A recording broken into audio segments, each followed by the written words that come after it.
Hi, I'm WDHA's Terrie Carr, and you are inside DHA's Box of Rock. It's our weekly online feature where we put you up close and personal with your favorite rockers.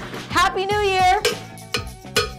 From the box, yep, ITC have my cowbell, and we are ready for some great webisodes for 2011. So many great artists will be stopping by. But you know what? I thought we'd kick off the new year with one of the big buzz bands of the year. I'm talking about Alter Bridge. A lot of people asking me, when are you going to get Alter Bridge in the box? Well, we caught up with Myles Kennedy and Mark Tremonti backstage at the DHA Naughty or Nice Ball. Check it out. Hey, we are hanging out inside the Box of Rock with Alter Bridge. Myles Kennedy and Mark Tremonti in the box with me. Hey, fellas. Hi.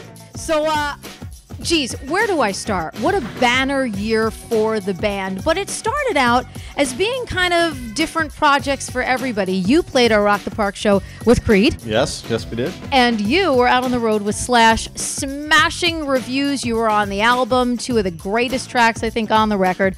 Wow. So when did you have time to make Alter Bridge 3? We actually fit it in. We started in January and finished up. What did we finish up? April? Something like that?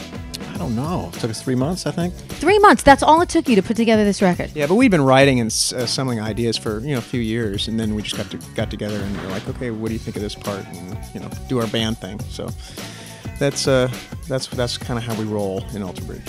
Third record together as a band, but I'm telling you, when I first heard Isolation, blew me away, as blew everyone away.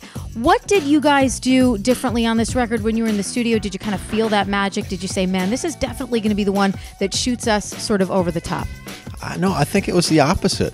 I think we kind of went after this record without thinking about hit songs. I think we just wanted to put out a record that we all enjoyed artistically, and it turns out that that's really what works for us. So that's what happened. You know what our secret was? Tell me. I looked at him when you asked that question. Pugs. Pugs? Pugs. There's a website called brendypugs.com, and it's like we would take our laptops and okay, I would. I'm just obsessed with these little puppies. They're very cute. They're very cute. Yeah. So if we ever hit like kind of a point when we were writing or arranging when it was like, oh, we're kind of stuck, just look at the Pugs and everything would get better. Is that true? Really? Absolutely. Inspiration from the Pugs. I'm a huge animal lover, so I like him already. He's such a sweetheart.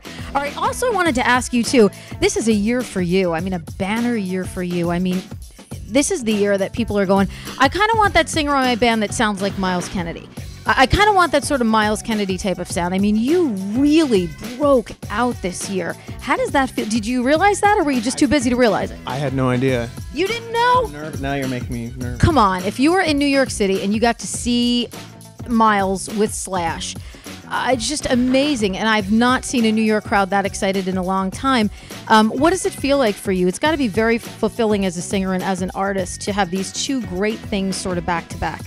It's been the best year of my life, for sure. I just feel really, really lucky, and I'm just enjoying the ride, And I say that because, I mean, when you're out on the road with him, you're doing all different kinds of styles of music. I mean, you're not doing vocalists that all necessarily sound the same.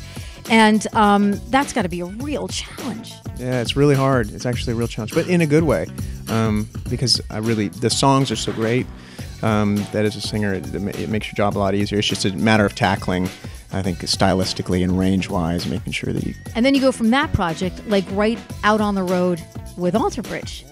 So how do you keep those pipes well oiled? Every singer wants to know that. Well oiled. It's just a matter of not oiling too much, I guess. With alcohol is the trick. We try not to drink and party too much, and watch lots of Pugs. So let me ask you one final question, Mark. Tell me about the satisfaction of being with this band. You've been in obviously one of the biggest bands in the world, and that is Creed. And we've got Brian and Scott over here who don't want to come on camera because, they're kind of warming up and doing sort of that chill out before the show deal. But they're there. So tell me about the satisfaction in getting together with Myles, and the guys, and playing a different style of music for you. And is this going to be something, are we going to see more Alter Bridge records? Of course, yeah. This is no, this is just a real fun band. We give it everything we got, and we're really all dead set on being better with every record. So every record's a challenge for us, but it's fun. Awesome. Alter Bridge 3, an amazing, amazing record. And these guys just so great in concert. Mark and Miles, thank you so much. Love those guys. Mark Tremonti and Miles Kennedy, just awesome, awesome guys. And how cool was that when Miles told us he's an animal lover inspired by the pug? Who knew, right? Hey, coming up next week Inside the Box, we catch up with our good friend, comedian Jim Brewer, who talks metal with me. Don't miss it. For WDHA's Box of Rock, I am Terrie Carr. I'll see you tomorrow at 10. I could have used a little more cowbell.